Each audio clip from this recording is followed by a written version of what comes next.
देर में इस विषय को ज्वाइन करेंगे और दिनेश जी यहाँ पर मौजूद हैं। इन सब की ओर से मैं आपका स्वागत करता हूँ। पीसी के इस उसमें काफी दिनों के बाद हम लोग संवाद कर पा रहे हैं, क्योंकि पिछले 2 महीनों के एक मैराथन दौड़ के बाद देश के सबसे बड़े राज्य के चुनाव प्रक्रिया को, चुनाव प्रचार के कार्यक्रम को शांतिपूर्ण तरीके से समारोह करने के उपरांत हम लोग आए हैं और इसीलिए इन सब पर आपसे चर्चा की जाए, इसीलिए यह विशेष हम लोगों ने पीसी यहां पर बुलाई है। उत्तर प्रदेश में 2017 में जो आदरणीय प्रधानमंत्री जी के मार्गदर्शन में भारतीय जनता पार्टी ने उस समय के राष्ट्रीय अध्यक्ष माननीय अमित शाह जी के नेतृत्व में जो लोक कल्याण संकल्प पत्र जारी किया था, उसमें प्रदेश को दंगा मुक्त, भय मुक्त और एक सुरक्षित प्रदेश बनाने की जो बात की थी, विगत 5 वर्षों के दौरान उस पर हुए प्रभावी क्रियान्वयन का परिणाम शांतिपूर्ण तरीके से देश के सबसे बड़े राज्य का विधानसभा का चुनाव 6 चरणों का व्यतीत हो चुका है। 7वें चरण के प्रचार का कार्य अब कुछ ही देर में समाप्त होने वाला है और परसों 7 मार्च को 7वें चरण का मतदान भी होगा। आप देखेंगे, अगर इसकी तुलना 2017, 2014, 2012 या 2007 के विधानसभा चुनाव या 2009 के लोकसभा चुनाव से अगर आप करेंगे तो उस दौरान जो व्यापक हिंसा होती थी, अराजकता का तांडव देखने को मिलता था, उससे इतर शांतिपूर्ण तरीके से चुनाव प्रक्रिया को आगे बढ़ाने में भारत निर्वाचन आयोग को भी कानून के राज का ये लाभ प्राप्त हुआ, जिसके कारण 6 चरणों का चुनाव शांतिपूर्ण तरीके से संपन्न हुआ है और 7वें चरण का प्रचार का कार्य भी शांतिपूर्ण तरीके से संपन्न हो चुका है। परसों 7वें चरण का मतदान भी होगा। उत्तर प्रदेश जैसे राज्य में शांतिपूर्ण तरीके से चुनाव हो, ये अपने आप में कौतूहल और आश्चर्य का विषय हो सकता है बहुत सारे लोगों के लिए, लेकिन भारतीय जनता पार्टी की डबल इंजन सरकार ने इसे वास्तविक हकीकत में बदलने का काम भी किया है और 5 वर्ष की डबल इंजन सरकार की उपलब्धियों में से ये भी एक आता है। मित्रों, पूरे प्रचार के दौरान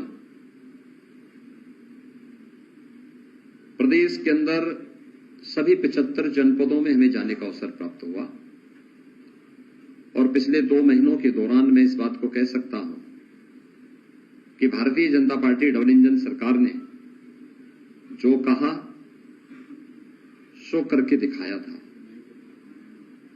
और जनमानस में जो अपार विश्वास है, सबका साथ, सबका विकास, सबका विश्वास और सबके प्रयास का, वह विधानसभा चुनाव प्रचार के दौरान भी प्रतिफलित होता हुआ दिखाई दिया है।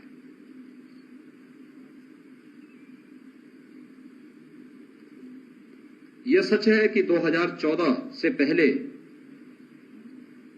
प्रदेश की राजनीति को भी और देश की राजनीति को भी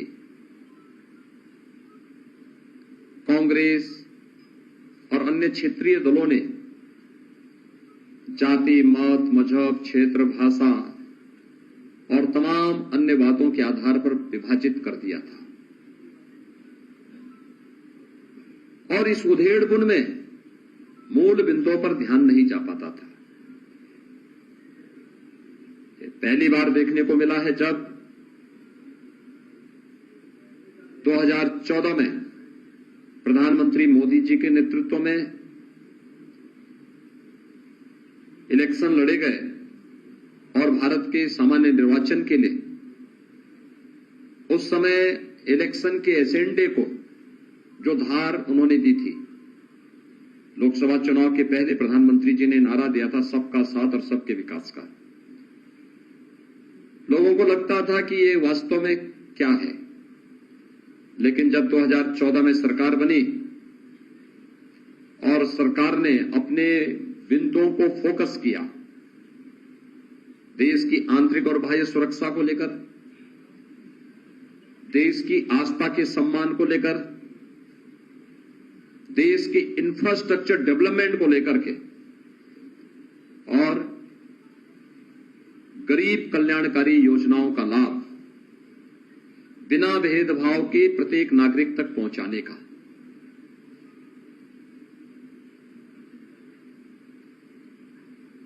देश का एजेंडा बदला है मोदी जी ने।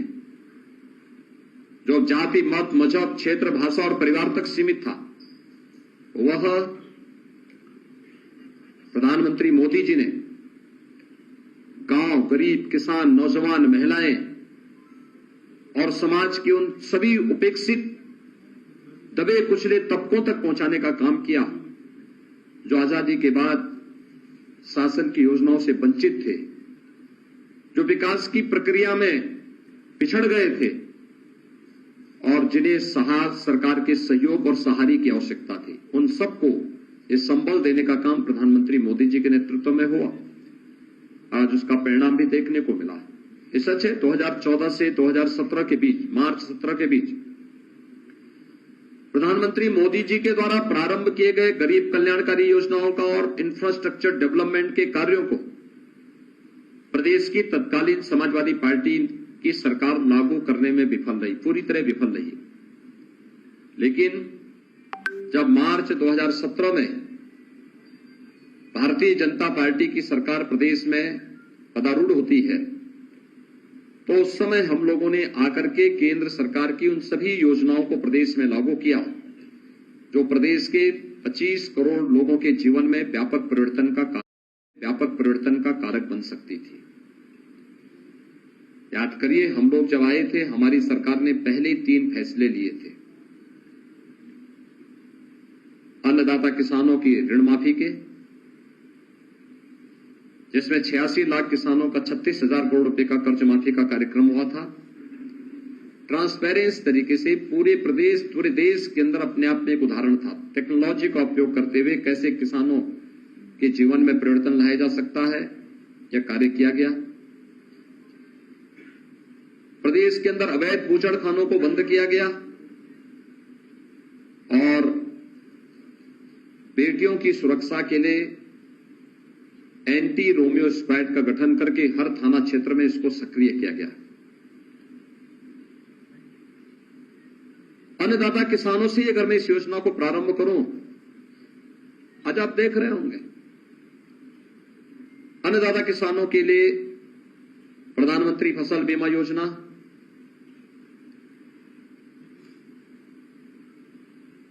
एमएसपी की घोषणा 1967 में हुई, लेकिन वास्तविक रूप से अन्नदाता किसानों को उनकी उपज का 1.5 गुना दाम मिल जाए, यह प्रधानमंत्री मोदी जी ने 2017-18 में लागू कराया।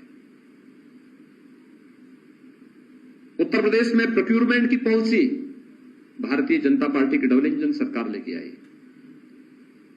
किसान की उपज को खरीदने के लिए कोई बिचौलिया नहीं होगा, कोई आड़ती नहीं होगा, किसान को उसकी उपज का दाम सीधे मिले, यह भी भारतीय जनता पार्टी की डबल इंजन सरकार ने किया। किसान को अपनी फसल को और कई फसल अपने खेत में उगा सके, इसके लिए प्रधानमंत्री कृषि सिंचाई योजना का उपयोग किया गया।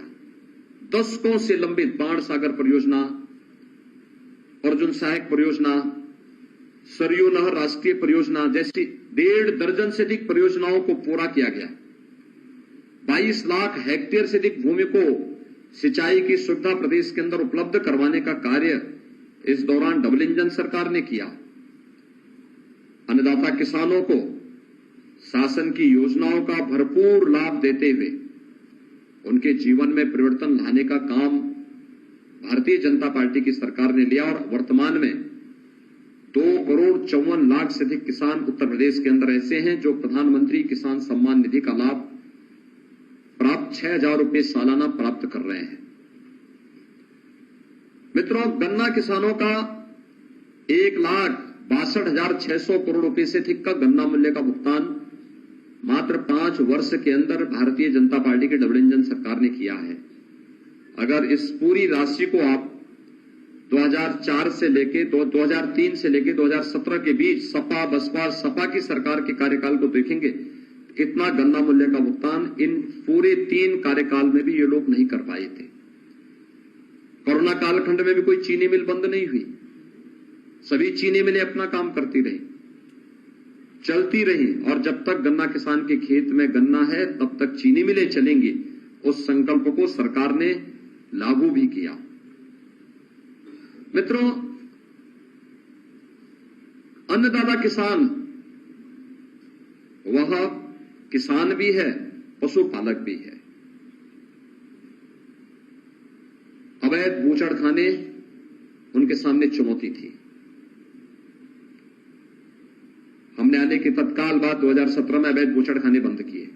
हम ये भी जानते थे कि इसके कुछ साइड इफेक्ट होंगे और इसीलिए हम लोगों ने 2018-19 से हर जनपद में पर्याप्त मात्रा में गौ आश्रय स्थल खोलने प्रारंभ कर दिए थे। 9 लाख गौवंश वर्तमान में गौ आश्रय स्थल में है। 3 प्रकार की योजनाएं हमारी इस संबंध में चल रही हैं। एक, सरकार के संरक्षण में बेसहारा गौवंश के संरक्षण की योजना। दूसरी, सहरका भागपा योजना के अंतर्गत जो किसान बेसहारा गौवंश को अपने यहां ले जाकर के पालेगा, उसका पालन करेगा, पर गौवंश उसे 900 रुपये की राशि सरकार देती है और 4 गौवंश एक पशुपालक को देने की हम छूट देते को उसको अनुमन्य करते हैं। और तीसरी योजना कुपोषित परिवारों के लिए है, जिसमें बेसहारा गौवंश को जो गौ आश्रय स्थल से उन्हें उपलब्ध करवाने का कार्य किया जाता है और उसमें 900 रुपये हर गौवंश का उस परिवार को दिया जाता है। ब्याई हुई गाय देते हैं उस परिवार को। 9 लाख गौवंश की सेवा और उनके संरक्षण का कार्य इस रूप में हो रहा है। लेकिन आने वाले समय में यह कार्यक्रम और भी तीव्र गति से आगे बढ़े, यह एक योजना है और इसको लेकर के ऊर्जा के साथ उसे जोड़ना, ऊर्जा के साथ साथ प्राकृतिक खेती के लिए यूनियन बजट में पहली बार प्रावधान हुआ है, तो प्राकृतिक खेती को इसके साथ जोड़ने की कार्रवाई भी आगे बढ़ेगी। और इसलिए अन्नदाता किसानों के लिए डबल इंजन की भारतीय जनता पार्टी सरकार किस रूप में कार्य कर रही है, ये आप सबके सामने है। और अन्नदाता किसानों का पूरे इलेक्शन कैंपेन के दौरान जो भारतीय जनता पार्टी को समर्थन मिला, वह भी इस रूप में देखने को मिला। एंटी रोमियो स्क्वाड का गठन से लेकर के मिशन शक्ति के 3rd फेज के कार्यक्रम तक हमने 1st फेज से ही देखना शुरू किया कि प्रदेश की माताएं, बहनें, बेटियां, वह हो सकता है कि परिवार में पुरुष कोई मत रखता हो, लेकिन उससे इतर उन्होंने भारतीय जनता पार्टी की सरकार को अपना समर्थन दिया। वे जाति, मत, मजहब, परिवार से ऊपर उठ करके भारतीय जनता पार्टी के पक्ष में उनका रुझान देखने को मिला और उन्होंने बड़ी मजबूती के साथ भारतीय जनता पार्टी के पक्ष में अपना समर्थन, अपना सहयोग और अपना आशीर्वाद दिया। बड़े पैमाने पर पूरे प्रदेश के अंदर हम लोगों ने देखा। इसके पीछे केंद्र और प्रदेश सरकार की वे सभी योजनाएं हैं, जिसमें चाहे वो स्वच्छ भारत मिशन के अंदर, स्वच्छ भारत मिशन एक केवल शौचालय बनाने का कार्यक्रम नहीं था, ये नारी गरिमा और सुरक्षा का प्रतीक भी बना। प्रदेश के अंदर बेटी बचाओ बेटी बढ़ाओ का कार्यक्रम हो, जननी सुरक्षा का हो, मातृवंदना का कार्यक्रम हो या प्रदेश शासन के द्वारा मुख्यमंत्री कन्या सुमंगला योजना या मुख्यमंत्री सामूहिक विवाह की योजना, ये सभी योजनाएं ऐसी थी जिन योजनाओं को हाथों हाथ माताओं बहनों ने लिया और उन योजनाओं के साथ जुड़ करके उन्हें लगा कि वास्तव में पहली बार ऐसी सरकार आ रही है, चाहे वह प्रत्येक घर में बिना भेदभाव के शौचालय उपलब्ध करवाने का कार्य कर रही है या धुएं से मुक्ति के लिए प्रधानमंत्री उज्ज्वला योजना में उन सभी परिवारों को रसोई गैस के सिलेंडर उपलब्ध करवाने का कार्य करा रही है। अब सोचिए, कार्बन जनित बीमारियों से कितनी माताओं को बचाने का काम इसके माध्यम से प्रधानमंत्री मोदी जी ने किया। आज उसी के लिए अपना आशीर्वाद प्रदेश की माताएं भारतीय जनता पार्टी के डबल इंजन सरकार को देने के लिए पूरी मजबूती के साथ जुटी रही, या फिर स्वामित्व योजना के माध्यम से 23 से 25 लाख परिवारों को गांव-गांव में, जिस गांव में जहां पे उनकी जमीन थी उस जमीन का मालिकाना अधिकार देने का कार्य ये प्रधानमंत्री मोदी जी के नेतृत्व में हुआ। महिला स्वयंसेवी समूह के माध्यम से उन्हें आर्थिक रूप से स्वावलंबन की ओर अग्रसर करने का कार्यक्रम, 1 करोड़ माताएं और बहनें इसके साथ जुड़ी हुई है। कितने बड़े कार्यक्रम के साथ ये अभियान चला और पश्चिमी उत्तर प्रदेश से लेकर के पूरब तक और कहीं भी जाएंगे, हर बेटी, हर बहन और हर माता अपने आप को आज सुरक्षित महसूस करती है। और उन्होंने मुक्त कंठ से इस बात को कहा कि हम उत्तर प्रदेश में हैं, उत्तर प्रदेश सुरक्षित है और हम कहीं भी आ जा सकते हैं, किसी से में आ जा सकते हैं, हमें कोई भय नहीं। एक भय मुक्त वातावरण और दंगा मुक्त सरकार देने वाली भारतीय जनता पार्टी को ही हम समर्थन देंगे। यह पूरा उद्घोष माताओं बहनों की तरफ से भी प्रदेश के अंदर देखने सुनने को मिला गया। इस पूरे चुनाव कैंपेन के दौरान बहुत सारी चीजें देखने को मिली। खासतौर पर उत्तर प्रदेश के अंदर प्रधानमंत्री आवास योजना और मुख्यमंत्री आवास योजना का लाभ कैसे गरीबों को मिला और कैसे परिवारों को आर्थिक स्वावलंबन की ओर उसने अग्रसर किया। 43,50,000 से अधिक गरीबों को प्रदेश के अंदर प्रधानमंत्री आवास योजना और मुख्यमंत्री आवास योजना से लाभान्वित किया गया, जबकि पिछली समाजवादी पार्टी सरकार में मात्र 18,000 लोगों के लिए मकान सैंक्शन हुए थे। मिला किसी को नहीं था, कागजों में फाइल में सैंक्शन जरूर हुए थे।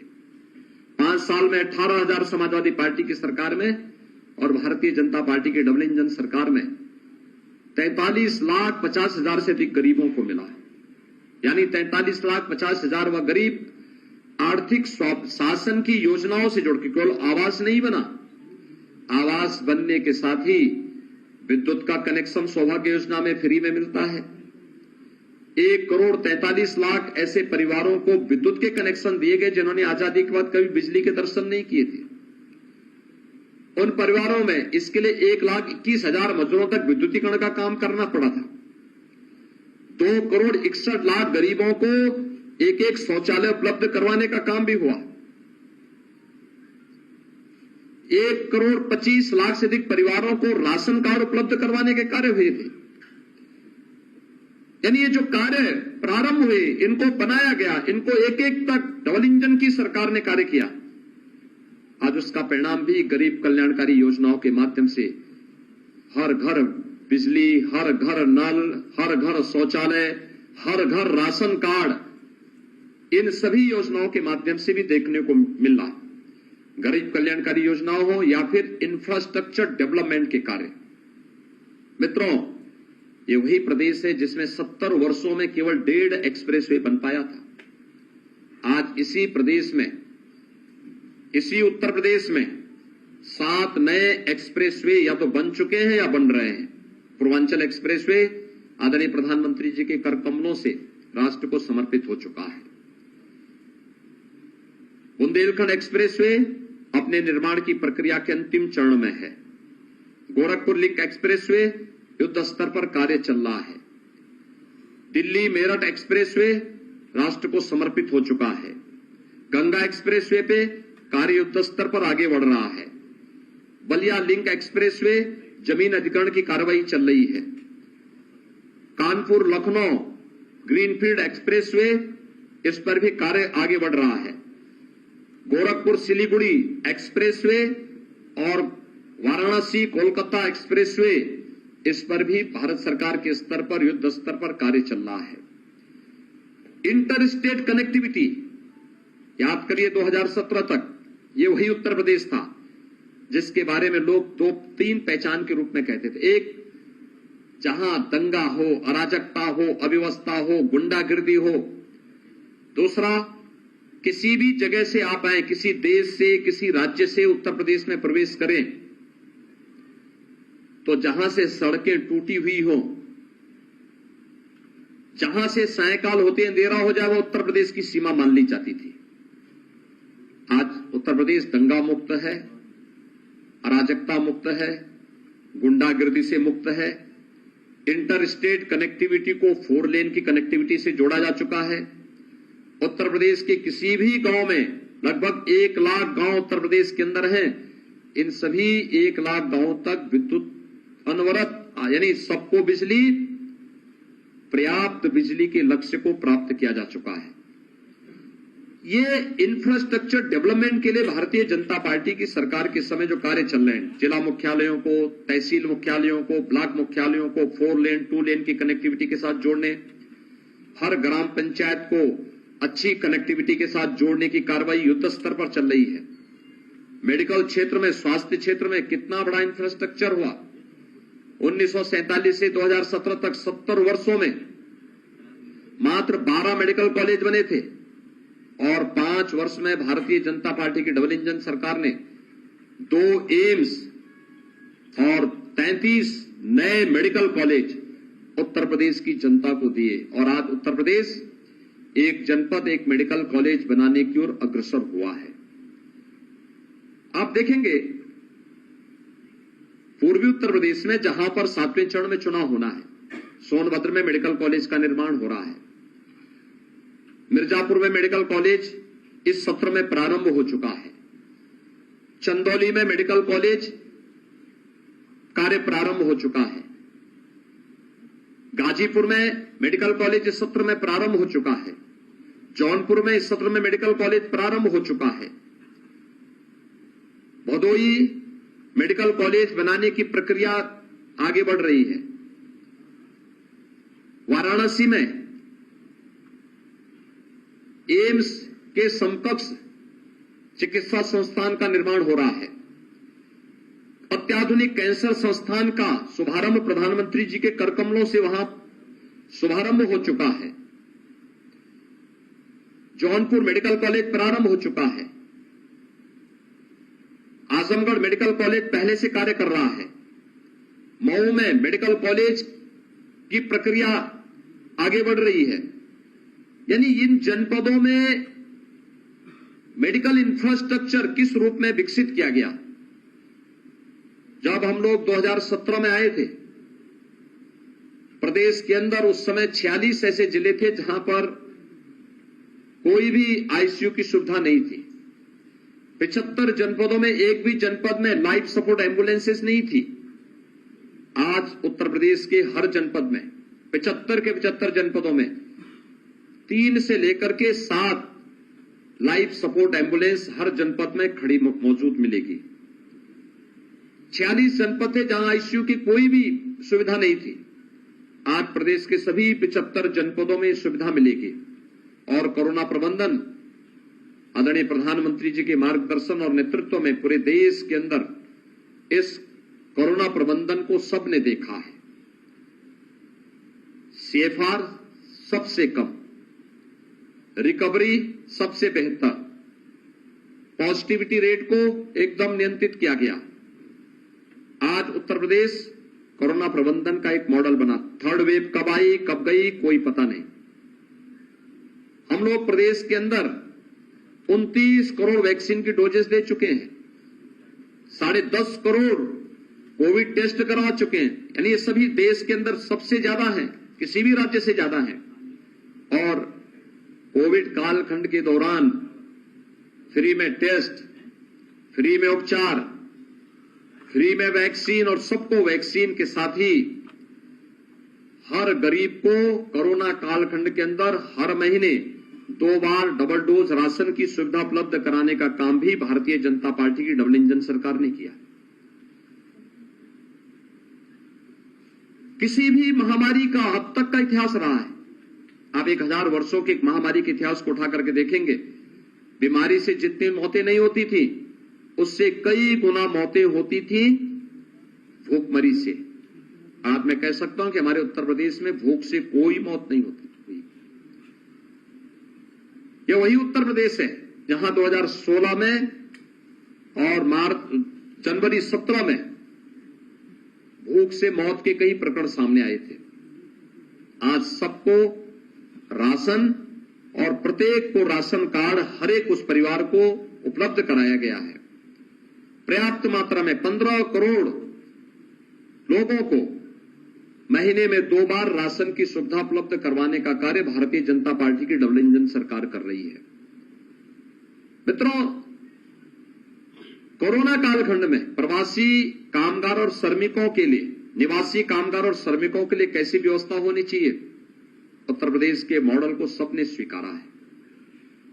और उस समय स्किल मैपिंग हो, उन्हें रोजगार के साथ जोड़ना हो, प्रदेश के अंदर ये सभी कार्यक्रम बहुत अच्छे ढंग से हुए। प्रदेश के अंदर युवाओं के बारे में जो कार्यक्रम हुए, यहां पर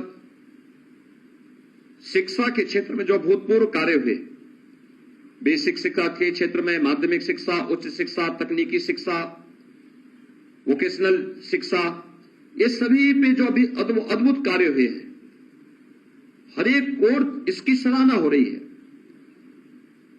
उत्तर प्रदेश में नकल विहीन परीक्षा हो सके, एक कल्पना थी, आज हो रही है। 8 नए विश्वविद्यालय बनाए जा रहे हैं। ये किसी भी सरकार के कार्यकाल में सर्वाधिक राजकीय विश्वविद्यालय हैं। महाराज सुहेलदेव के नाम पे आजमगढ़ में विश्वविद्यालय का निर्माण हो रहा है।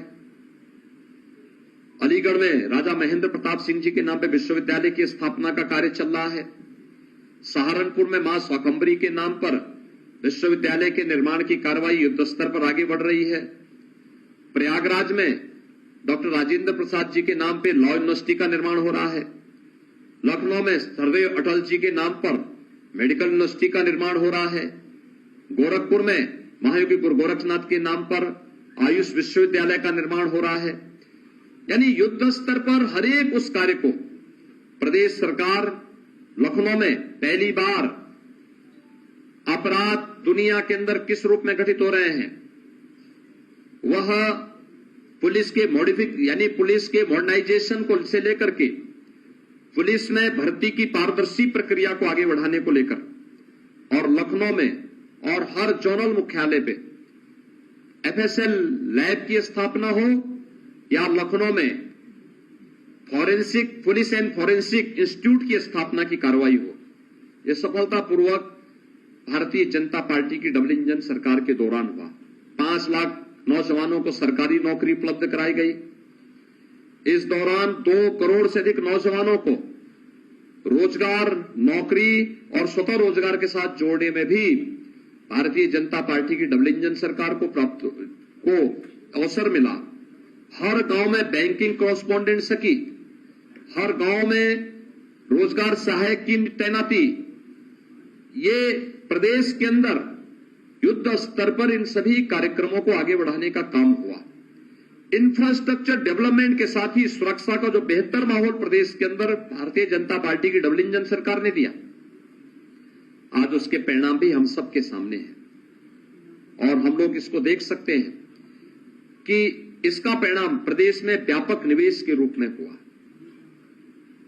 लगभग 3,66,000 करोड़ रुपए से अधिक का निवेश प्रदेश के अंदर इन 5 वर्षों के अंदर हुआ। खासतौर पर 2 वर्ष तो कोविड प्रबंधन में हमारे बीते, लेकिन उस सब के बावजूद बिना रुके, बिना थके, बिना डिगे और बिना झुके सरकार अपने कार्यक्रमों को निरंतर आगे बढ़ाती रही और आज उसका परिणाम हमें देखने को मिला। व्यापक रोजगार का सृजन हुआ।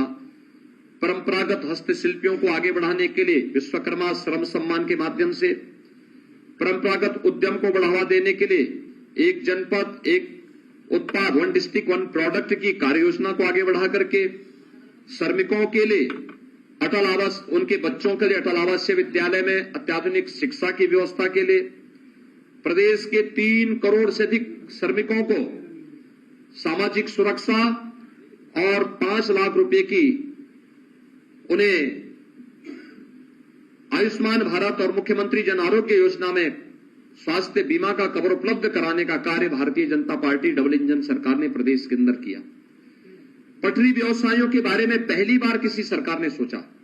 लगभग 8 करोड़ पटरी व्यवसायी प्रधानमंत्री स्वनिधि योजना के साथ जुड़े और उन्हें इंटरेस्ट फ्री लोन 10,000 का लोन देने की व्यवस्था उपलब्ध कराई गई और उनके जीवन में व्यापक परिवर्तन लाने का कार्य इनके माध्यम से किया गया।